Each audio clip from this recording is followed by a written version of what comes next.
Donc on est arrivé à Oulam à Shevuot. Descends un peu.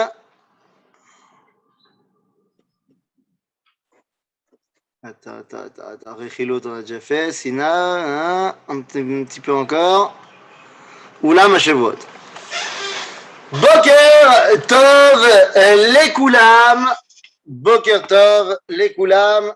Alors évidemment, notre étude, elle est les Ilui Nishmat Anoflim Bemeron et également, bien sûr, le Refoua chez les mains de tous les blessés de ce drame qui nous a secoué la semaine dernière. C'est-à-dire, donc, on va essayer d'étudier les Ilui Nishmatam et les Fouatam. C'est-à-dire, alors c'est parti. Hop là. Et on y va. Alors, on est toujours dans Mesilat Yesharim, toujours dans le chapitre 11 qui a l'air de ne pas vouloir finir. Et on est toujours dans Midat HaNekiyut. Et le Ramchal passe en revue les différentes choses, les différentes avérotes desquelles il faut se nettoyer pour terminer notre formation pour être tzaddik. Et donc, la semaine dernière, on avait parlé de, en l'occurrence, Etzara, Rechilut, Lashon Hara. Et maintenant, on arrive dans des sujets qui sont peut-être, qui semblent moins graves, mais leur problème, c'est qu'ils sont beaucoup plus courants. Et donc, on va voir de quoi il s'agit. Vous allez voir que ça nous touche au quotidien.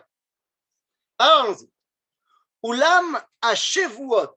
Donc maintenant, nous rentrons dans le Issour de l'Ishava. Donc, qu'est-ce que c'est que Shvoa? C'est prêter serment Beshem Hashem au nom de Dieu. Vous le savez bien, il y a un interdit de prononcer le nom de Dieu en vain. On n'a pas le droit. Et donc, lorsque on prête serment dans le judaïsme, c'est au nom de Dieu. Et donc, il faut faire très, très attention. Je précise ici que le Ramchal ne va pas nous expliquer qu'il ne faut pas prononcer le nom de Dieu en vain. Pourquoi est-ce que le Ramchal ne nous explique pas ça? À votre avis? C'est évident. Parce que c'est pas shoot. C'est tellement pas shoot que vous avez tous conscience qu'on n'a pas le droit de dire ni en hébreu, ni en français, ni en anglais, ni dans aucune langue. Oh mon Dieu! C'est du blasphémage. Non, c'est pas encore du blasphémage, mais ça s'appelle Askarat Shem Shamaim Levatala. C'est prononcer le nom de Dieu en vain. Et tous ceux qui balancent Oh my God, oh my God, oh God, c'est l'obsédère. Ok, il faut s'habituer à ne pas prononcer le nom de Dieu en vain. C'est chachouv. Même si c'est rentré dans le slang francophone, anglophone, hébréophone, lo l'askir shem shamaim levatala. Est-ce que quand on étudie la Torah, on a le droit de dire le nom de Dieu? La tchouva, elle est évidemment que oui. C'est-à-dire que lorsque je cite un verset, je ne suis pas obligé de dire Elohim. Si je dis le verset Bereshit bara Elohim et hashamayim ve'et haaretz, je n'ai pas du tout besoin de transformer le nom de Dieu. Je suis en train de citer un verset dans son intégralité. Lorsque je ne cite pas un verset, mais que je veux expliquer quelque chose par rapport à un enseignement de Torah, là aussi, ça ne s'appelle pas prononcer le nom de Dieu en vain. C'est-à-dire, je fais ce petit rappel pour que les choses soient bien claires. Donc, maintenant qu'on a dit ça, rentrons dans les Shevuot. Oulam à Shevuot, afalpi sheminastam, kol mi she'eino min ha'idiotot, nishmar mileotzi shem shamayim mipiv levatala, vekol sheken b'shvua. Voilà, toute mon introduction, elle était à cause de cette première phrase. Nous dit le Ramchal, tous ceux qui ne sont pas simples d'esprit, eh bien, évidemment, qui ne vont pas prononcer le nom de Dieu, stam. Bien sûr. D'accord? Alors, oui. Si la personne, elle dit oh mon Dieu, mais elle le dit sans kavana, ça veut dire qu'elle ne pense pas à Dieu. Elle le dit parce que c'est un réflexe comme ça. C'est encore pire. C'est encore pire, c'est-à-dire qu'elle a dit le nom de Dieu, Pour rien, non seulement pour rien, mais en plus, pour elle, ça ne veut plus rien dire, le nom de Dieu. Alors, je ne parle pas de nom de Dieu Hachem, je parle Oh my God, par exemple. Otodava, Ok. c'est sûr que c'est moins grave, mais ce n'est pas le nom de Dieu. Si, c'est le nom de Dieu.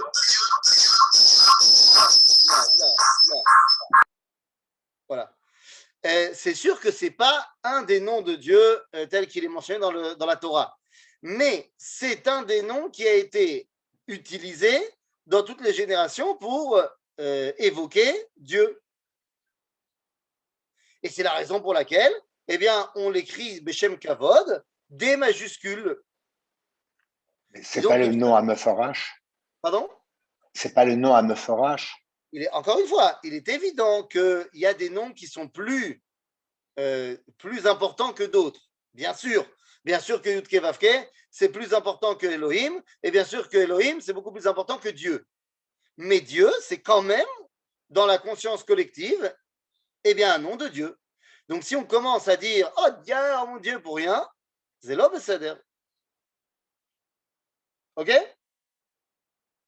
Moi, je me rappelle que ma femme m'a dit que quand ils étudiaient au séminaire en Angleterre, elles leur ont appris, les profs, à dire « Oh my gosh »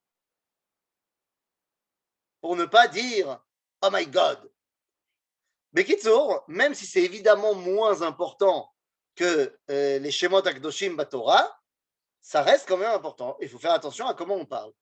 Donc, nous dit le Ramchal, évidemment que les gens ne vont pas faire ça stam. אבל nous dit le Ramchal, יש עוד ענפים קטנים שאף על פי שאינם מן החמורים ביותר, על כל פנים ראוי למי שרוצה להיות נקי להישמר מהם. Donc il y a, nous dit le Ramchal, je ne te dis pas pour les choses qui sont évidentes, chevois, mais je te dis parce qu'il y a des choses qui sont, en fait c'est de la chevois, mais ça n'en a pas l'air. Donc il faut faire attention aussi à ça. Alors c'est quoi? וזהו שאומרו במסכת שבועות, אמר רבי אלעזר, לאו שבוע והן שבוע. אמר רבא, והוא דאמר לאו לאו, תרי זימני. והוא דאמר כן הן, תרי זימני. וכן אמרו, והין צדק. שיהיה לאו שלך צדק והין שלך צדק. Alors de quoi on parle? Et bien, dit ici le Ramchal, il faut faire attention parce que la chevoie qui est interdit, enfin qui est interdit de faire n'importe comment, c'est Beshem Hashem. Donc les gens ils pourraient te dire, donc si je te dis juste, je te jure, c'est bon. C'est bon parce que je n'ai pas prononcé le nom de Dieu. Dit le Ramchal, lo nachon. Stam chevoie, même si tu ne prononces pas le nom de Dieu, zekeilou, tu as prononcé le nom de Dieu. C'est-à-dire? C'est pour ça que quand tu dis Anishbalcha, je te jure, c'est Bayati. C'est Askarat Shem Shamaim Levatala. Ça rentre dedans. Maintenant, le Ramchal nous dit une chose encore plus difficile. Parce que même dans notre façon de parler, il y a des choses qui, halachiquement parlant, s'appellent Shvoua. Par exemple, quand je dis à quelqu'un tu viens mercredi? Oui, oui. Le fait de dire oui, oui, c'est Shvoua. Ou alors on dit non, j'ai pas prévu. C'est Shvoua. Toi, tu dis, mais attends, je fais pas attention quand je parle. Nachon, le Ramchal, il nous demande de faire attention quand on parle. C'est-à-dire, donc, quelqu'un qui dit oui, oui, bien sûr, ça s'appelle Shvoua. Et donc, c'est très important, faire très attention à ça. OK? Donc, ça, c'est au niveau de la Shevoua. Je ne vais pas m'étaler là-dessus, sauf s'il y a une question sur la Shevoua. Question, pas de question? Non. Bon, très bien. Alors, continuons.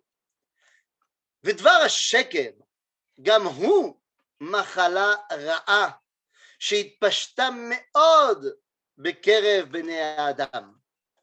Là, évidemment, on rentre dans un sujet très connu. דבר שקר. האם זה איסור לשקר? Est-ce qu'il y a un interdit de mentir? Ça dépend. C'est-à-dire? Oui. C'est-à-dire que ça, en général, c'est interdit de mentir, mais si le mensonge permet d'éviter de lui faire honte ou quoi, on a le droit de mentir. Tu dis Mutar leshanot mipnei hashalom. Mitna shalom, il faut quand même vidéo. Alors, la Gemara nous raconte l'histoire de Rav. Rav, il avait une femme qui était pas bien. C'était pas une bonne personne. Et à chaque fois qu'il demandait quelque chose, elle lui faisait l'inverse. Juste pour l'embêter. Un jour, son fils, il a compris le manège. Et à chaque fois que son père il demandait à sa femme de lui faire, je sais pas moi, du poulet, elle lui faisait du poisson. Et l'homme chané. Donc il a compris la manège. Et donc il disait à chaque fois à sa mère, papa il a demandé que tu lui fasses du poulet. Parce qu'en fait il savait que papa il voulait du poisson. Et comme ça, et la Gemara raconte qu'à un moment donné, Rav il a dit à son fils, écoute, j'ai l'impression que ta mère elle fait tchouva. Elle est devenue beaucoup plus sympa. Elle fait ce que je lui demande. Et là, le fils lui dit, lo, papa, ne crois pas. Elle est toujours pourrie, maman, mais c'est juste que moi, j'ai compris son manège. Et donc, je lui dis l'inverse pour qu'elle te fasse ce que tu aimes. Et Rav lui a dit, omnam mutar, parce que mutar le shanot mipnei shalom, mais ne le fais plus pour pas que tu t'habitues à mentir. Ok? Parce que le mensonge, eh bien, c'est quelque chose de sanou à l'aider Hachem. Et le problème, c'est que quand on commence à mentir, c'est tellement facile de continuer. Alors, si votre femme, elle vous dit, est-ce que cette robe me va bien et qu'elle lui va mal, vous allez lui dire non? Ça dépend, est-ce que ta femme, elle est ashkénaze ou séfarade? Elle est perse. Ah, voilà. Mais en même temps, pourquoi tu lui achètes des robes qui ne lui vont pas? Moi, j'achète les robes de ma femme et toutes les robes que j'achète, elles lui vont bien. Comme ça, je ne me pose pas de problème. Barour que Moutar les chanot mipnei shalom et que dans le cadre simplement de ton couple, mais le problème, il reste posé. Si tu es obligé pour que ton couple y tienne de mentir à chaque fois, c'est qu'il y a un problème à la base dans le couple. C'est-à-dire? Ou alors tu peux lui dire, est-ce que cette robe me va? Écoute, je ne te dis pas qu'elle ne te va pas. Oui, mais elle est intelligente, ma femme. Elle va comprendre. C'est ça. Alors, change de magasin de robes. C'est-à-dire? Bekitsour, donc il faut faire attention à cette dimension de sheker. Sheker, c'est mode cal de tomber dedans. Et donc, il faut faire très, très, très attention. C'est-à-dire? Agave, simplement, je me permets, juste avant de relancer le débat sur le sheker, de revenir sur un petit point qui me revient là sur les Shavuot, qui est très important. Donc, on a dit, on n'a pas le droit de prononcer le nom de Dieu en vain. Hachéla, il lama. On n'a pas évoqué ça. Pourquoi est-ce que c'est un problème de prononcer le nom de Dieu Stam ou de l'Ishava? On a dit Shvoa, c'est prononcer le nom de Dieu. Pourquoi c'est grave de le prononcer Stam? C'est comme le mensonge, on s'habitue après. Non, mais c'est pas, je mens pas. Quand je fais une Shvoa, je mens pas. Non, mais c'est stam, ça sert à rien, c'est pas important. Et après, tout devient pas important. Pourquoi? Peut-être c'est important. Je sais pas. Et là, Shvoa, comme c'est Beshem Hashem, ça veut dire que c'est censé représenter le Emet autant que le nom de Dieu représente le Emet.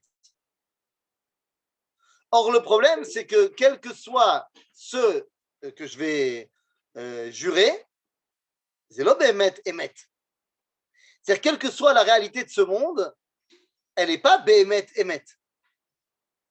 Beyachas la Kadosh Baruch Hu. Exemple, quelle heure est-il? Eh bien, je regarde et je me dis, il est 11h15 et 40 secondes. Ah non, 42. Non, attends, 44. Ça veut dire que de dire qu'il est 11h15, c'est l'Emet. C'est-à-dire que quelle que soit la Metsiout que j'ai dans le monde, elle n'est pas Emet absolue. Leumat Akadosh Baruch Hu. Et donc, quand je fais une chevoie, j'ai du mal. Qu'est-ce que nous disent nos sages de faire si jamais j'ai compris que et je me rends compte que c'est en vain, eh bien, je dois enchaîner sur Baruch Shem Kevod Malchuto Leolam Vaed.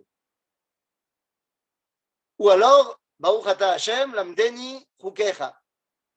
Pourquoi? Pour rattacher le moment où j'ai dit le nom de Dieu et ce n'était pas une réalité Emet, à un verset qui lui est Emet. Baruch Ata Hashem Lamdeni Chukecha, c'est un verset de Teilim. Donc comme ça, je rattache à la réalité Emet. Ou alors, Baruch Shem Kevod Malchuto Leolam Vaed, c'est ce que répond Yaakov lorsqu'il entend Askarat Shem Shamaim, Shema Israël, Hashem Eloheinu Hashem Echad. Yaakov répond Baruch Shem Kevod Malchuto Leolam Vaed. Et en fait, en disant cela, Ani Mefaer Oto. Donc si j'ai prononcé le nom de Dieu en vain et que juste après je dis Baruch Shem Kevod Malchuto Leolam Vaed, en fait, je ne l'ai pas prononcé en vain. Je l'ai prononcé pour le glorifier. Oui? Alors, c'est-à-dire que si on parle du passé, donc des choses qui sont sûres qu'elles sont passées, on a droit de les Shabbat. Est-ce que tu es sûr de les rapporter tels que la Emet s'est véritablement passé? Moshe Rabbeinu a sorti le peuple juif d'Égypte. Nous. Je peux les Shabbat sur ça? Ah bah tu vas citer des versets. Non, mais sans citer de verset. Je parle à quelqu'un, je dis, je te jure, lui, Moshe, il a sorti le peuple juif d'Égypte. Alors tu lui diras, pour que ce ne soit pas les Vatala, tu lui diras Sheneemar, comme il est dit, et là tu citeras deux versets. Ok. Ça va? Top. Donc maintenant revenons à notre histoire du mensonge. Donc Veine Dvar Asheker, Gam hu machala ra'a sheitpashta me'od bekerev bnei Adam, ve'ulam dargot yesh bo. Il y a plusieurs niveaux de mensonge. יש בני אדם שאומנותם היא השקרנות, והם הולכים ובודים מליבם כזבים גמורים למען ירבות שיחה בין הבריות, או בשביל להיחשב חכמים ויודעי דברים רבים, ועליהם נאמר תובעת השם שפתי שקר, ואומר שפתותיכם דיברו שקר לשונכם הבלה תהגה. וכבר כתבו חכמים את זיכרונם לברכה, מסכת סוטה, 4 כיתות הן מקבלות פני השכינה, ואחד מהם כת השקרנים. Donc, on a un style de personnes qui sont les menteurs. Mais attention, hein, les menteurs professionnels. C'est-à-dire, c'est des gens, ils mentent toute la journée. Tout ce qu'ils disent, c'est des mensonges. Et pourquoi ils le font? Eh ben, pour se rendre intéressant, pour s'inventer une vie, pour dire moi j'ai fait ça, moi j'ai fait ça, moi j'ai fait ça. Ça arrive, malheureusement, il y a des gens comme ça qui ont besoin de s'inventer des vies parce que semble-t-il leur vie n'est pas assez intéressante et ils s'inventent des vies et ils mentent toute la journée. Pachouk toute la journée. Alors, ok? Oui? Est-ce que mentir, ça peut être omettre? Le mensonge par omission n'existe pas dans la halakha. Donc, moutard. De quoi? De omettre quelque chose. C'est quoi de omettre? Je ne suis pas obligé de parler toute la journée. Non, je dis une demi-vérité. Non, ça, tu vas voir. La demi-vérité, elle arrive maintenant. Là, on a parlé des mecs, c'est leur boulot de mentir. C'est-à-dire? Mais, encore une fois, ça, c'est pas la majorité des gens. La majorité des gens arrivent maintenant. ויש אחרים קרובים להם בדרגתם, אף על פי שאינם כמותם ממש. הם המכזבים בסיפוריהם ודבריהם. דהיינו שאין אומנותם ללכת ולבדות סיפורים ומעשים, אשר לא נבראו ולא היו. אבל בבואם לספר דבר מה יערבו בו שקרים, כמו שיעלה על רוחם, והתרגלו בכך עד שנהפך להם כמו טבע, והם הם הבדאים, אשר אי אפשר להאמין לדבריהם. Donc il y a des gens, c'est pas des menteurs professionnels, tout ce qu'ils disent n'est pas faux. En général, ils commencent même par raconter des vraies choses qui se sont passées. Seulement, ils rajoutent là-dessus plein d'éléments complètement faux. Et ça, c'est beaucoup plus courant. Et ne me dites pas, non mais ça va, j'ai pas vraiment été exact. Non, il m'a tamé sa paire, Attends, tu te rends pas compte, j'ai joué au foot jeudi, mais un truc, tu te rends pas compte, j'ai mis 7 buts. J'ai fait un match de ouf. Tu n'en as mis que 4 des buts. Pourquoi tu dis 7? Tu en as mis 4. Al-Jaker. Non, mais j'ai vraiment joué au foot et j'ai vraiment marqué des buts. Ok, mais tu es en train d'exagérer. Est-ce que cela veut dire que le Ramchal est contre le concept d'être Marseillais? Je ne sais pas. Je ne sais pas. Je ne sais pas si le Ramchal connaissait la tendance exagératoire de nos amis du sud de la France. Alors, Oui, dans le monde du travail, on est obligé alors je n'allais pas dire mentir, mais d'omettre, de faire des demi-vérités, etc. Parce que la vérité est dangereuse pour la société si tout le monde la sait. Donc, si, par exemple, le patron, il a des salaires pour 2 mois pour ses employés, il ne va pas leur dire, j'ai des salaires pour 2 mois, après, je suis obligé de vous virer si on ne fait pas quelque chose. d'abord, tu n'es pas obligé de dire des choses tout le temps. Si tu sais qu'il y a des choses qu'il vaut mieux pas les dire, ben ne dis rien. Oui, mais des fois, il faut parler. Eh ben, quand il faut parler, il faut dire la vérité. Ok. Il Investissement. faut dire la vérité. C'est pas bien de mentir et c'est pas bien de commencer à essayer de. Parce qu'après, tu le croiras plus, ton patron. Quand tu sauras qu'il dit à chaque fois des choses qui sont exagérées, des choses qui ne sont pas vraiment ça. Donc, mal à saute. C'est pas le mec qui est un mythomane professionnel, mais malheureusement, on en connaît beaucoup des gens comme ça qui exagèrent. Et si c'est Ok. marrant, alors, si par exemple pour des investisseurs, ils ont l'habitude d'entendre, ça s'appelle storytelling, des choses bien sur la startup, etc., pour chercher des investissements. Si on leur dit la vérité à ces gens-là, jamais ils investiront. Et ça veut dire quoi? Quand tu parles de la startup, tu dis des fautes, des mensonges? Non, mais ce n'est pas de la vérité non plus. C'est-à-dire, on parle que du bien, on ne parle pas du mal. Attention, on t'a pas dit que tu devais forcément tout dire.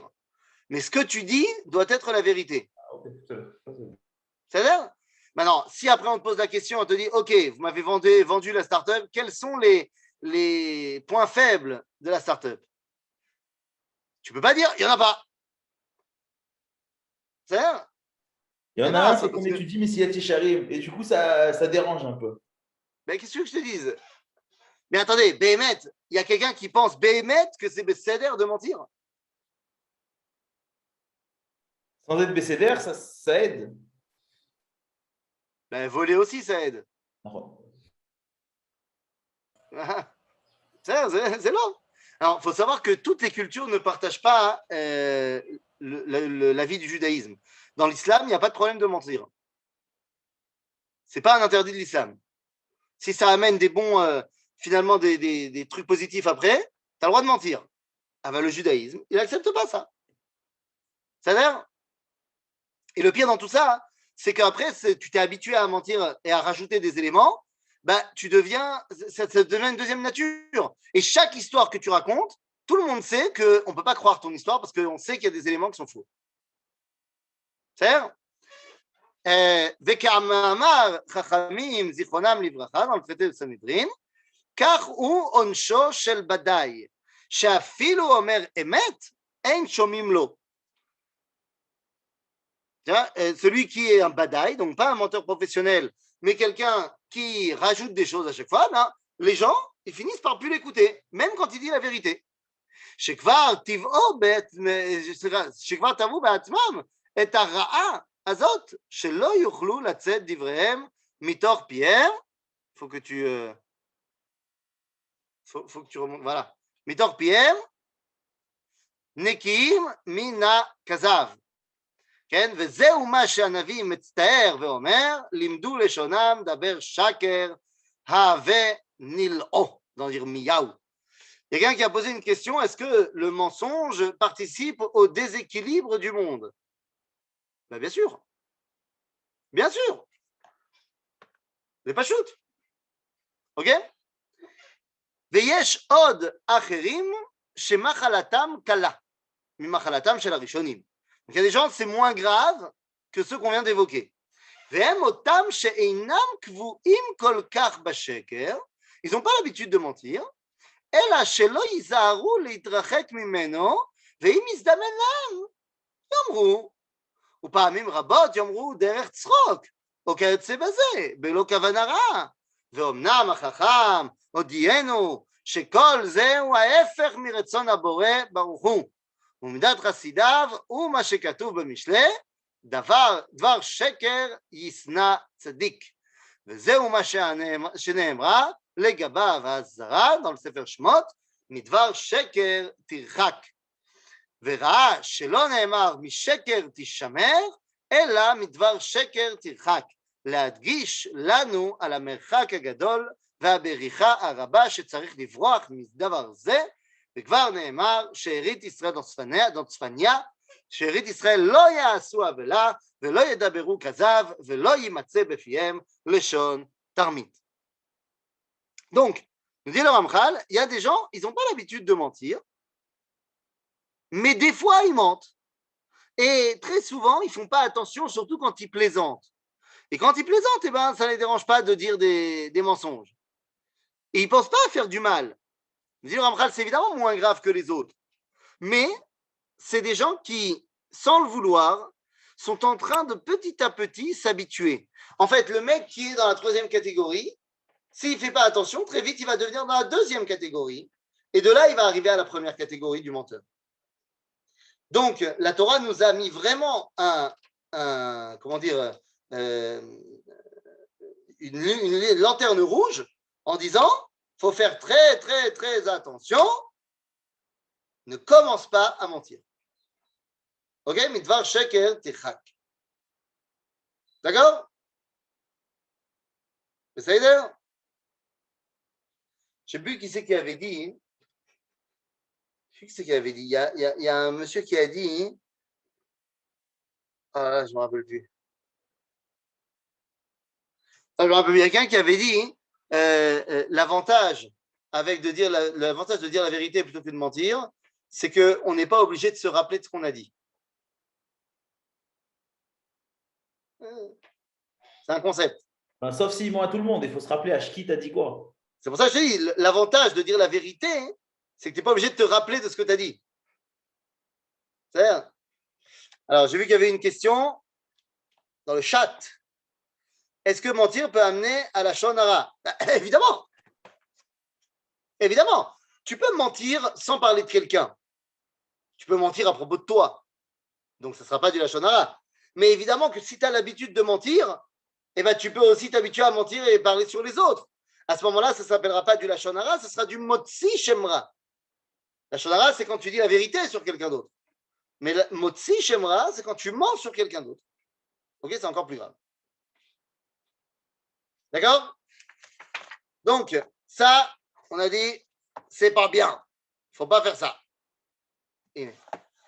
וחכמים, זיכרונם לברכה, אמרו, חותמו של הקדוש ברוך הוא אמת, dans le traité de Shabbat. ובוודאי שאם האמת היא מה שבחר בו הקדוש ברוך הוא לקחתו, לחותם לו, כמה יהיה הופכו מתועב לפניו. Nous, on dit tout le temps, Torah Temet Natan Lanu, Kachem ou Dover Emet. Donc toi, tu veux commencer à mentir, tu es l'inverse de Dvar Hashem. C'est pas bien, c'est terrible.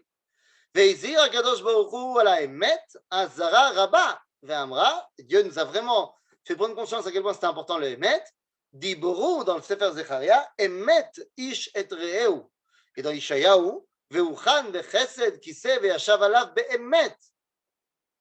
ויאמר אך עמי המה בנים לא ישקרו. הלמדת שזה תלוי בזה. Le fait que tu dises la vérité va faire en sorte que tu ne mens pas. Le fait que tu mentes va faire en sorte que tu ne dises pas la vérité. Ça paraît évident, mais il fallait le dire. Ve'amar dans le livre de Zecharia, ונקרא זכר ירושלים עיר האמת, כדי להגדיל את חשיבותה. וכבר אמרו חכמים זיכרונם לברכה, ודובר אמת בלבבו, כגון רב ספרא. Quoi? Qu'est-ce qu'il dit בשם רש"י? דרב ספרא היה לו חפץ אחד למכור, ובא אדם אחד לפניו, בשעה שהיה קורא קריאת שמע, ואמר לו, תן לי החפץ בכך וכך דמים, זאת אומרת, כך וכך כסף, ולא ענו מפני שהיה קורא קריאת שמע. כסבור שלא היה רוצה ליתנו, relève-nous un petit peu, voilà. Kasavour, voilà. שלא היה רוצה ליתנו בדמים הללו, והוסיף ואמר, תנו לי בכך יותר. לאחר שסיים קריאת שמע, אמר לו, טול החפץ בדמים שאמרת בראשונה, שבאותם דמים היה דעתי להינתן לך, להודיעך עד היכן חובת האמת מגיעה.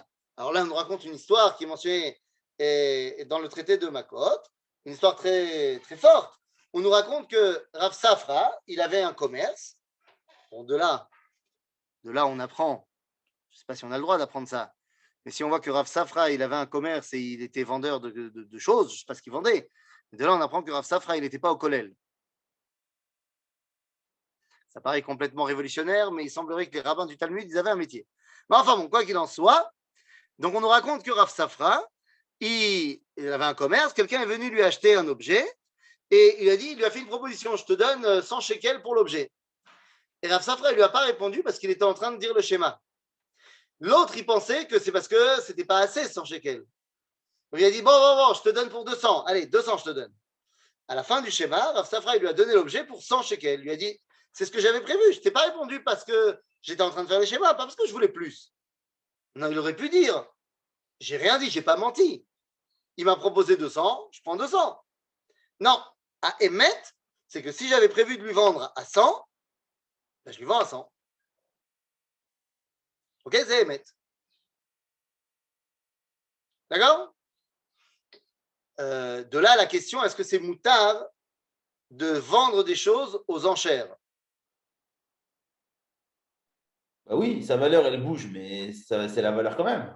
Nahon. Mais le problème, c'est que, est-ce que moi, j'avais pas, à la base, une idée, un plafond pour lequel je voulais le vendre? Et alors? Et si on me propose plus? Mais si plusieurs personnes proposent plus, à ce moutard. Alors, alachal maaseh, c'est moutard parce que c'est klalé à misrak.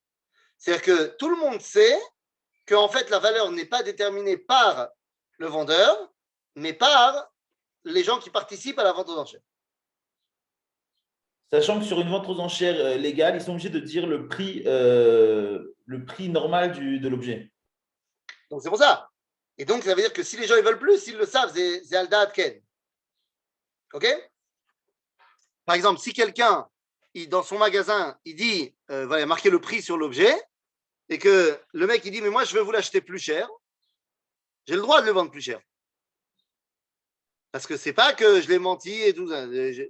Il sait combien ça coûte, il veut me donner plus. Bon, ben, c'est matana. Donc, la première pensée pour le prix d'un objet doit être définitive, oui.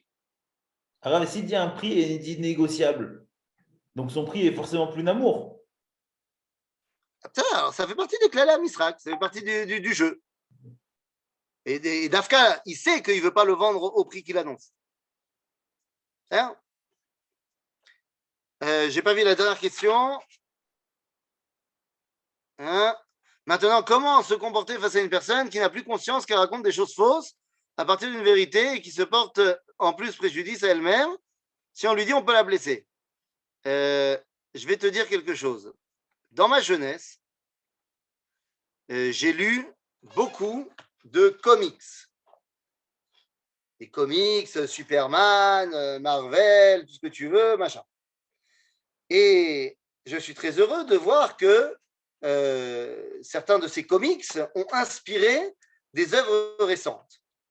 Pourquoi je te dis ça? Eh bien parce que mes enfants ont pu voir le film d'animation Pixar qui s'appelle Les Indestructibles.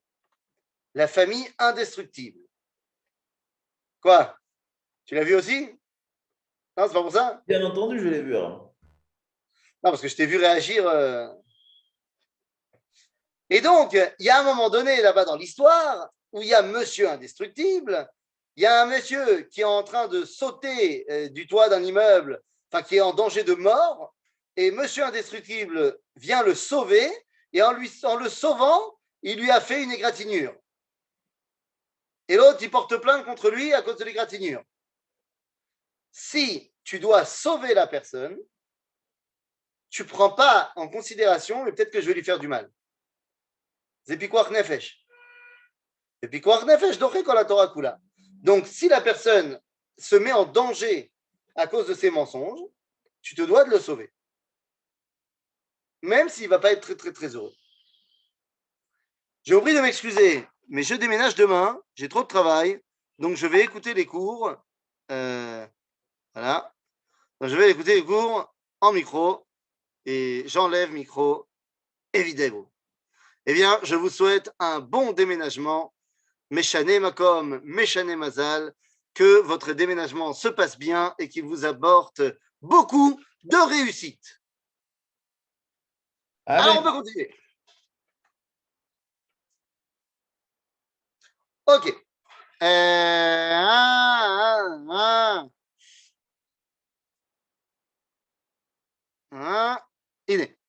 Dans le livre de Masechet Avot, non, חובת האמת מגיעה. ואסרו לתלמיד חכם לשנות מן האמת בדיבורו חוץ משלושת דברים.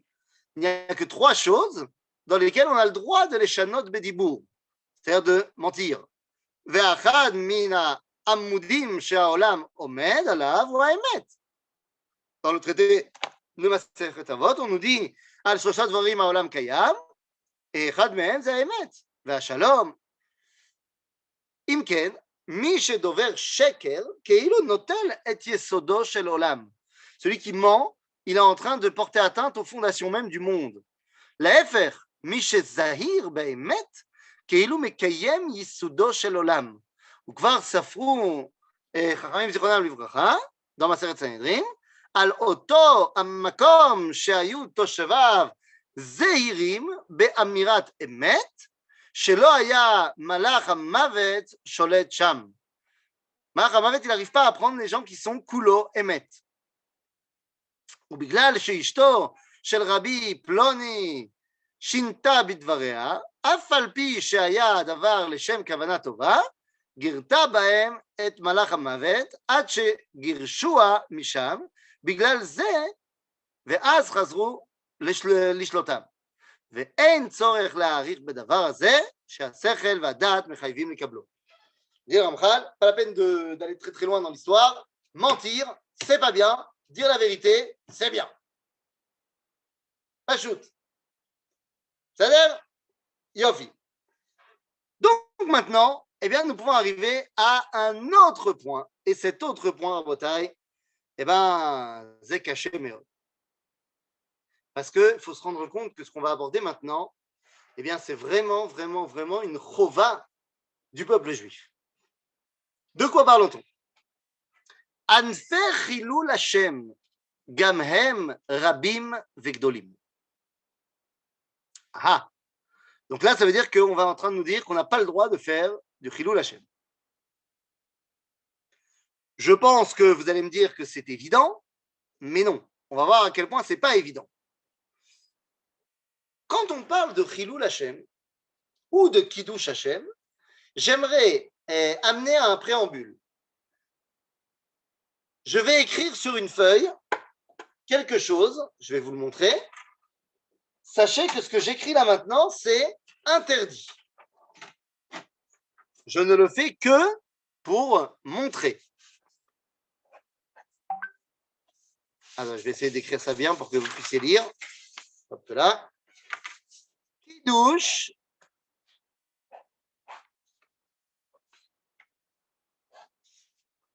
Kiddush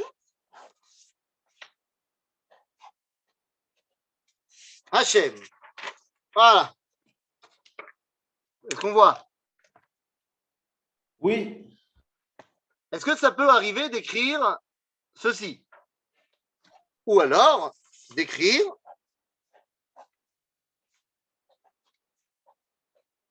Chilul Hashem. Eh bien, les amis, lorsque j'ai écrit soit Chilul Hashem, soit Kiddush Hashem, comme ce que je viens de faire, c'est Chilul Hashem. C'est même pas Chilul Hashem, excusez-moi. C'est Gidouf. C'est un blasphème. Lama. Lorsque je veux écrire Kiddush Hashem, je dois écrire comme ceci.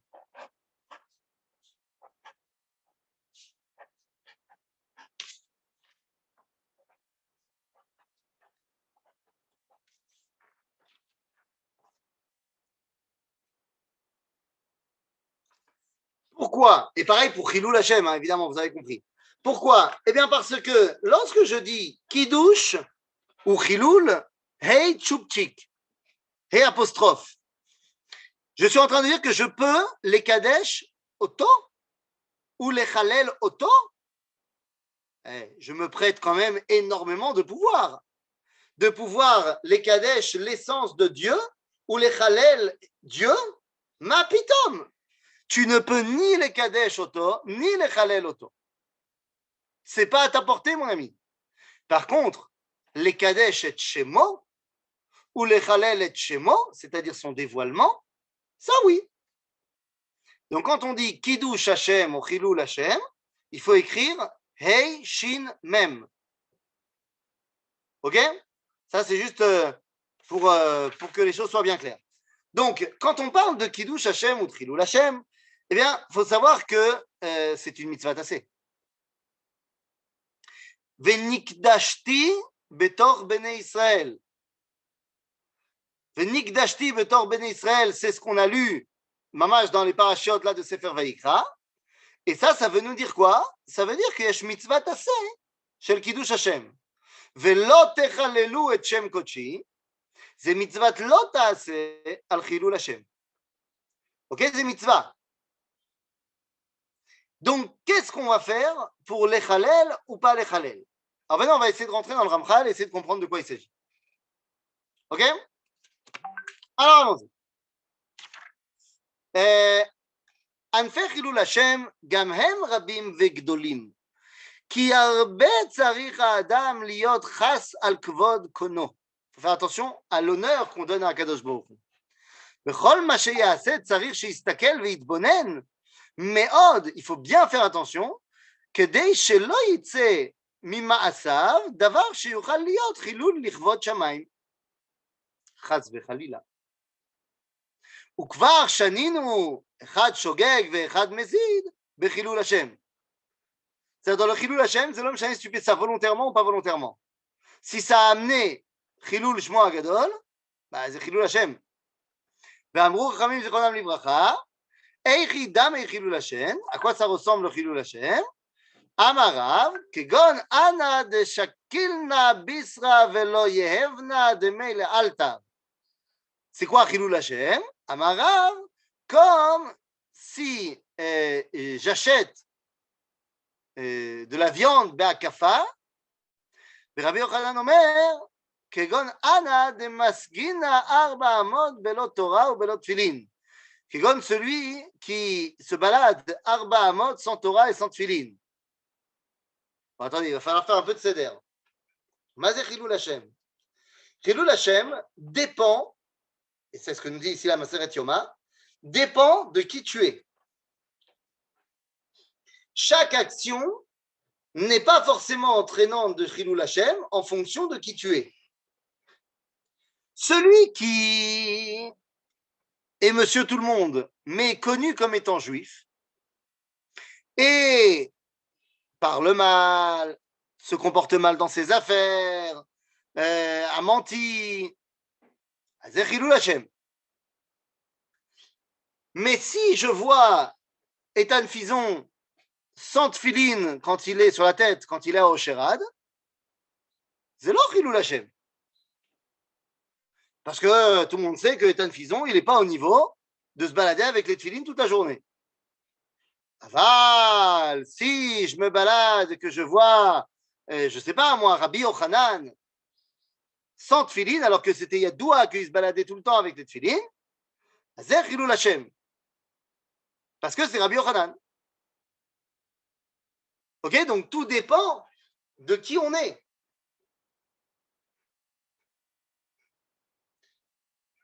Shabbat, j'ai quelqu'un dans ma synagogue que Yadoua, que quand il prie, il a pas seulement une kippa, mais il a toujours un autre truc sur la tête. Il est arrivé à la Tfilat Mincha, et pour des raisons de chaleur, il a pas pris son chapeau avec lui. Il l'a oublié, il a dit, j'ai pas mangé chez moi et ma femme, elle l'a ramené. Donc il m'a dit, laisse-moi faire moi la tfila. Comme ça, je pourrais mettre le talit sur la tête. Parce que les gens savent que quand je fais la tefila, j'ai deux choses sur la tête. Donc pour lui, c'était Chilul Hashem. Pas pour moi. Ça l'air. Donc le Chilul Hashem dépend de qui tu es quand tu le fais. Et malasot. Et moi, je vous dis, je sais que je n'ai pas le droit de trop donner des exemples personnels, hein, c'est les nouvelles législations, mais moi, je vous dis, quand le jeudi soir ou d'autres soirs, l'homme chané, j'ai l'habitude de jouer au foot et que tout le monde m'appelle là-bas le rabbin, c'est dur de ne pas parler comme les autres personnes sur le terrain. Quand on me fait une faute, ou quand on n'agit pas très sympathique, ou quand on est un mytho sur la pseudo-faute que j'aurais pu faire sur lui alors qu'en fait je ne l'ai pas touché. Dur de garder son sang-froid, mais en même temps, là où quelqu'un pourrait dire « Oh, il se pèse de !» et que ça passerait comme une lettre à la poste, si moi je le dis, c'est baïr. Ok? Donc, le Chilul Hashem dépend de qui on est, et en fonction de ça, ça va être Chilul Hashem, ça va pas être Chilul Hashem. Agave, l'inverse aussi est vrai, au niveau de Kiddush Hashem, bien évidemment. D'accord? Alors revenons dans le texte.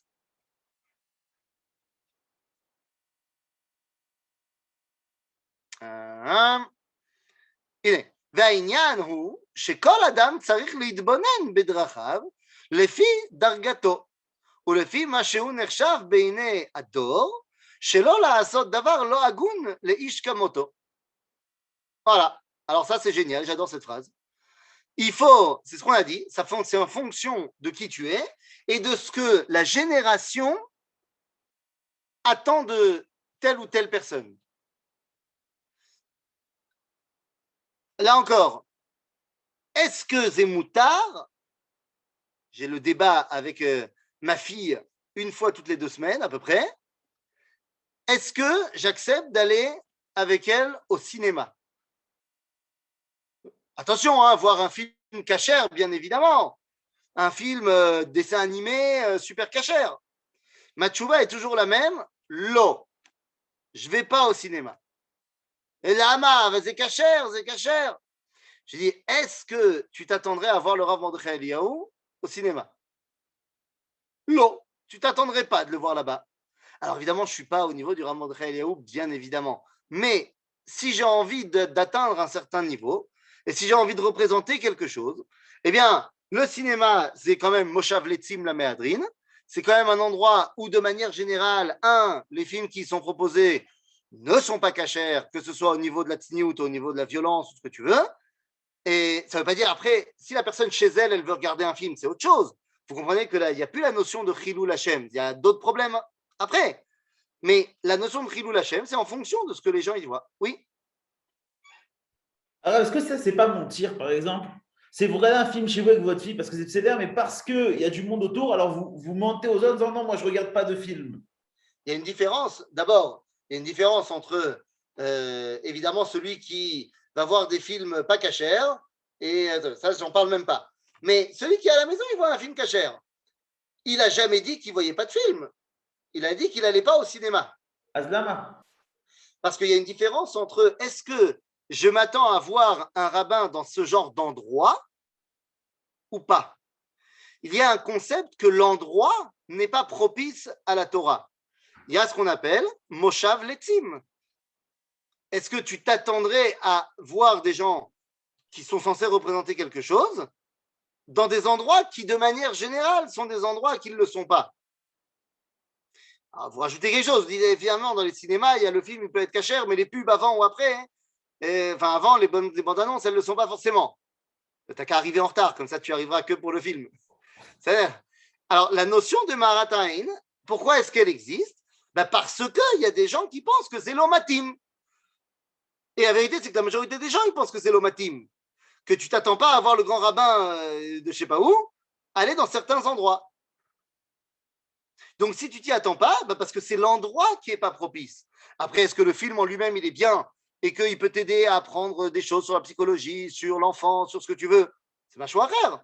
Moi, il y a plein de films que je conseille de voir aux gens parce que je les ai vus d'abord et je conseille de les voir aux gens parce qu'ils ont un apport pédagogique, parce qu'ils ont un apport culturel, ce que tu veux. S'ils sont cachers et qu'en plus, ils aident à développer, les amis, le média de la télévision et du cinéma est un média avec lequel on est obligé de compter.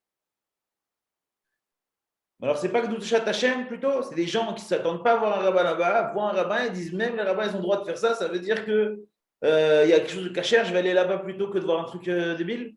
Non, mais mon ami, les gens, ils ne demandent pas la permission au rabbin pour aller au cinéma.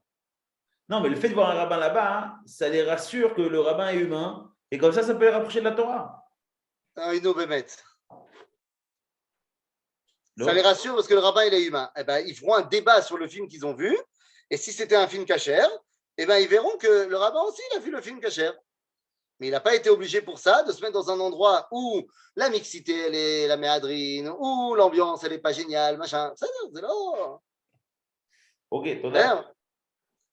Moi, je vais te dire, j'ai pas le droit de raconter des histoires personnelles, donc je ne raconte pas.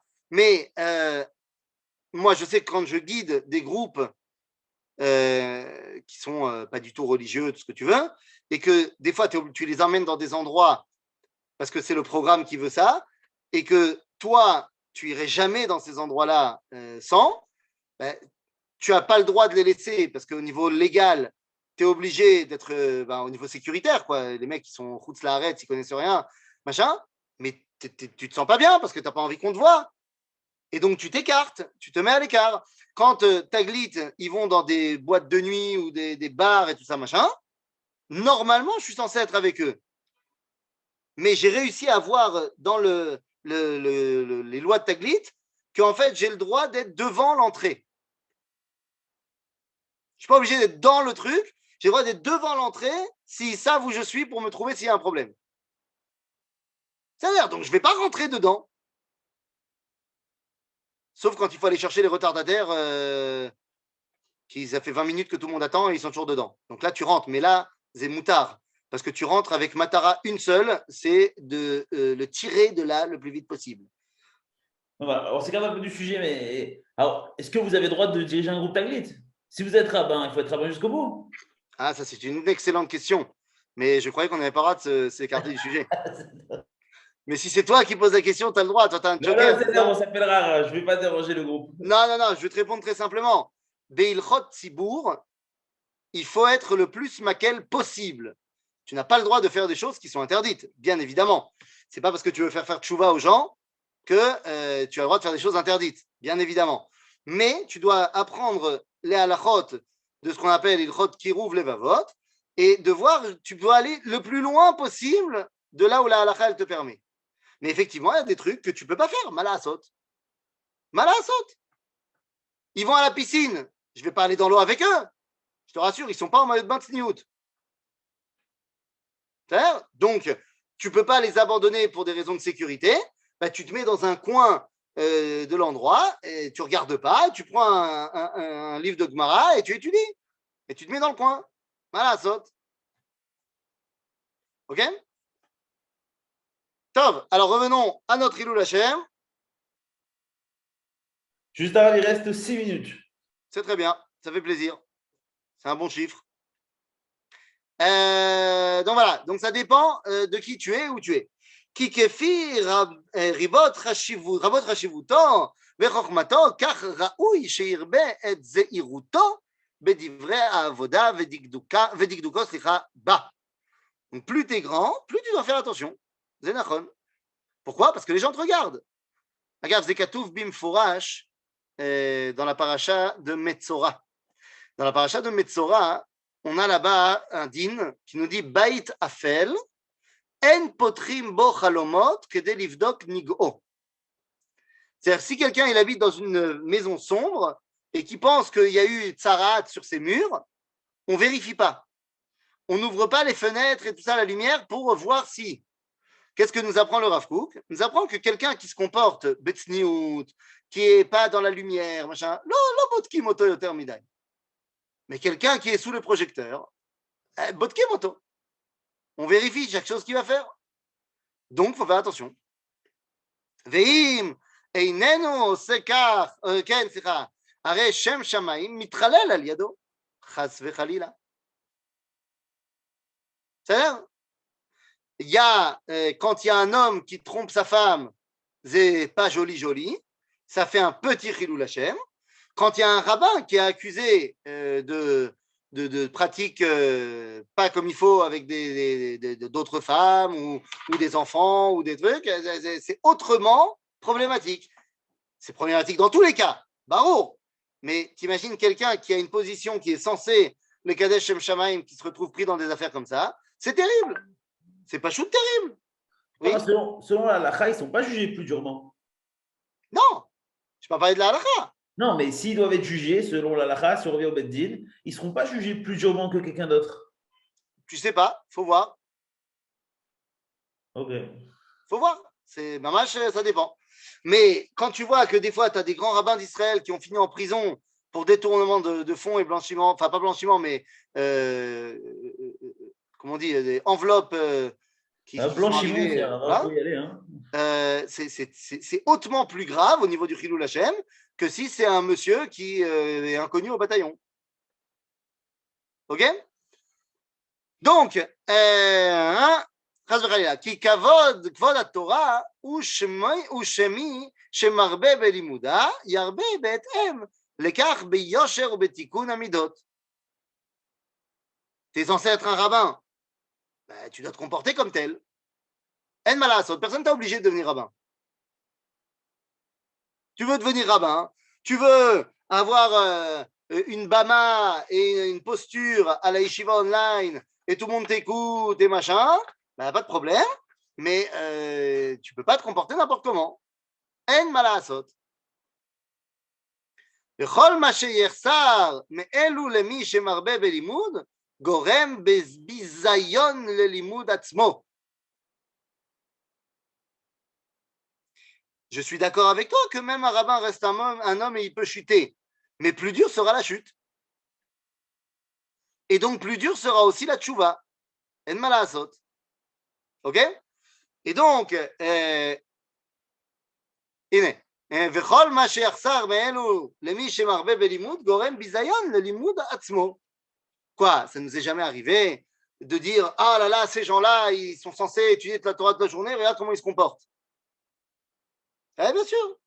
וזה חס וחלילה חילול לשם השם יתברך, שנתן לנו את תורתו הקדושה וציוונו לעסוק בה כדי להשיג על ידה את שלמותנו. Donc voilà, l'objectif c'est d'arriver à un kiddush shmo agadol et non pas chilul shemo agadol. Chazak u'baruch.